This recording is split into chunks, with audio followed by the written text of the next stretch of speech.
I've got a question for you, and it's a little bit of a disturbing one. Why is it in today's day and age that so many of our kids are disillusioned, depressed, and drugged?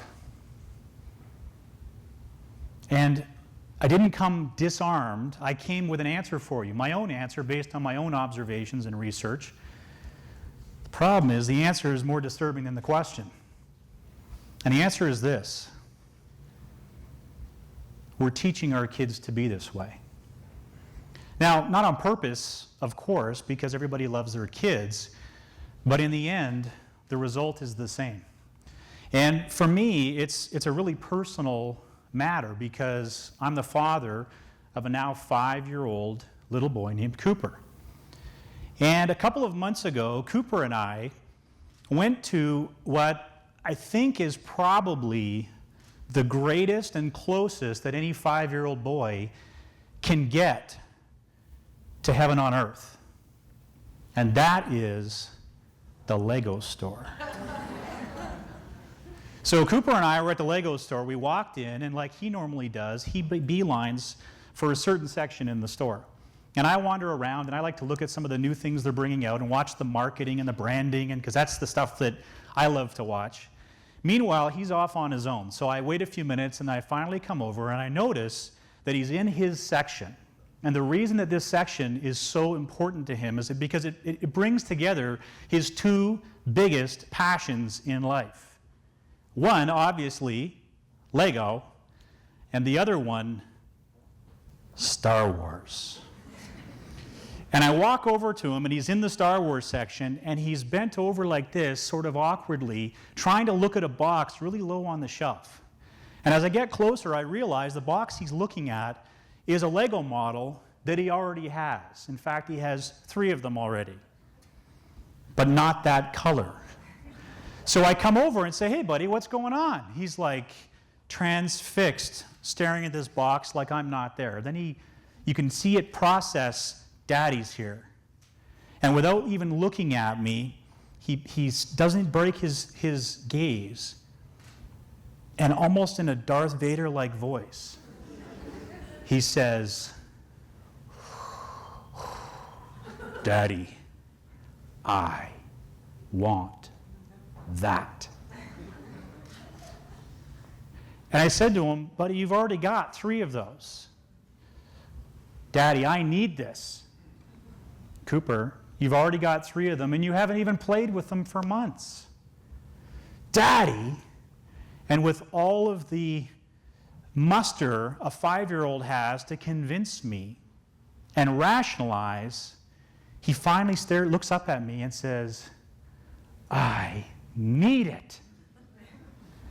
And I had like this Matrix-like experience in that moment that I suddenly stepped out of reality and was looking down at me and my son interacting. And it was like this bizarre moment because I realized here is this innocent, naive, sweet little 5-year-old boy, and he is already sucked into this machine of consumption. And it's sort of the dark side of what I think a lot of growth and progress that we've made in history has created. And that is, and I call this the myth of more. And it's something that I've been paying a lot of attention to over the last couple of years. It's this idea that more is better, and more is the path to happiness. Good enough is not good enough. If you've got 2, well, imagine how good 3 would be, and how much better even would be 4. It's this constant feeling that somewhere there's people out there that no matter where you are or what you've got today, there's something better out just around the corner, and you just have to go out and find it. And I don't believe that human beings are wired this way. I don't believe that we're born with this insatiable desire to crave more. And in fact, I know it's not born into us. I know for a fact it's not. Because I've met people, in fact, entire communities, where this simply didn't exist. About 18 months ago, I traveled to a very small remote village in Uganda, Africa. And we were there to open a school that we had funded to be built in Africa with a local organization. And among all the things that I could tell you about and be awestruck about Africa, which is an incredible continent, the thing that really stuck out with me the most on my trip were the people. And we're talking about people in a rural village that don't have running water, electricity, communication, technology, or luxuries of any kind. And in fact, the clothes they barely wear on their back are worn out, soiled, torn, full of holes. And yet, amidst all of that, these were the happiest people I've ever met in my life, bar none. They look at you with their eyes and you can see them just shine. Their smiles shine brighter than the sun beating down on you in a remote village in Africa. I mean, how is that possible? And that's what I took away from Africa, that these people don't desire more. They're just grateful to be alive. They look at the sun and they look at it in amazement. So coming back to North America, I recognized when we got back here, there's something wrong. We're doing something wrong. The system is broken. Let's look at what's happening in the Western society these days. 25% of adult females in North America are on some kind of antidepressant. That's 1 in 4 women. And 5% of men are, and I suspect the number's a lot higher. It's just men are too manly to admit that they're on prescription drugs. There's something wrong.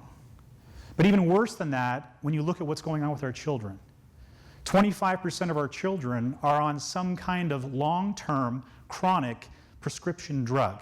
And in fact, in 2009, growth of prescription drugs prescribed to children grew 4 times faster than the rest of us.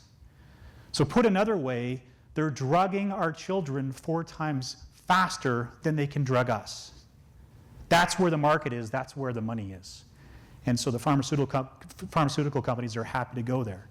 Now, 100 years ago, was there depression? Did these things exist? How is it possible that a quarter of our female population and 15% of our entire population are taking drugs, most of which were invented in the last decade or two? Our system's broken. So the way my brain works is I step back and I try to think about, okay, what's the cause of this? Why is there this incredible, insatiable demand for more? The myth of more. Why is more better? Where did we create this connection? And I think it comes from a couple of places, and there's a number of factors. But one of them is, of course, our human wiring, our psychology. Because if you go back a few hundred or thousands of years, life was pretty simple. You lived in a cave and you tried to dodge the saber-toothed tigers and all the other risks out there, and you went out and you risked your life to try to gather food. And whatever food you found, you dragged it back to your cave and you kept it because it was life to you. We lived in a scarce world. Well, fast forward to today, and clearly that's not the case. We have abundance all around us. Yet our brains haven't kept up with the world. And so most of us still live in a scarcity mindset. Now, what that causes us to do as human beings is hoard and think that more is better. That's one of the connections. But the other one, and I think this is the one that we can actually change, because changing human wiring, the biology that is in our brains, is a pretty difficult feat. Maybe they'll figure it out one day. But in the meantime, there's a better way for us to go. And I believe that it comes down to a matter of self-esteem and self-worth. Most importantly in our children. When I look around at people that I know that aren't happy, ultimately one of the drivers typically is that there's a problem with self-esteem and self-worth. And for most people, that starts at a very young age, and they carry it forward for the rest of their lives. And that's one of the things that as a society, we have to change. Self-esteem in children is where this problem starts, because I believe what happens is we start to substitute internal confidence, self-esteem, and love for ourselves and others, and we start looking externally to try to find things that we can fill our life with. And all you have to do is look around at the world and see what's going on right now. You know, we've never had more access to abundant health, wellness, diet information, supplements, technology, and as we've already heard, obesity is at alarming rates. It's at record highs. And it's not just the people, it's our pets too. Our pets are obese. Like, what is going on here? So we know that this is a continuing trend, and it's going to get worse. Our houses are getting bigger every year. We're building bigger and bigger houses, yet our households are shrinking. So we have bigger houses with less people. Hell, let's fill it with a bunch of crap. And that's what people are doing. So I didn't want to come today and contribute a few more people to going out and feeling all depressed and taking more antidepressants. So I do want to give you some flip side of this, and what are we going to do about it? And really what it comes down to are three fundamental things that I think can make a difference. And they're things that I've been practicing in my own life for the last couple of years, and it's working, and that's all I can tell you. Number one is to focus on gratitude instead of gratification. One of the things that we're trying to do in my house with our 5-year-old, we've been doing this for some time, is whenever I possibly can, usually it's at night just before he goes to bed, I'll say to him, I'll talk to him about his day and how his day went, and I'll ask him, so Cooper, what are 3 things that you are grateful for? And half the time he hates the question, he doesn't want to answer it, and he just rattles off a few quick things to satisfy Daddy so he can get on to reading his book. But that's okay, because what I'm trying to do is ingrain in him this practice, this habit of thinking about gratitude. And I really believe that if all I can do is plant that one seed in him, having him practice and feel gratitude on a daily basis is the single greatest thing, the greatest gift I can ever give that child. So that's what we're trying to do, and focusing him away from gratification. And the thing is, if you focus enough on gratitude, it takes up all the space, and there's very little room left for gratification, which is a good thing. Gratification, the definition of it, is getting what you want. The definition of gratitude is wanting what you have. And that's where I want Cooper to be, because with children, that's how you create confidence and self-esteem in a child. The second thing, it's very pragmatic, it's very simple, and it's what I call the 1-for-1 rule. The 1-for-1 rule simply is replace rather than add. So let's say you're going to go and buy a new pair of shoes.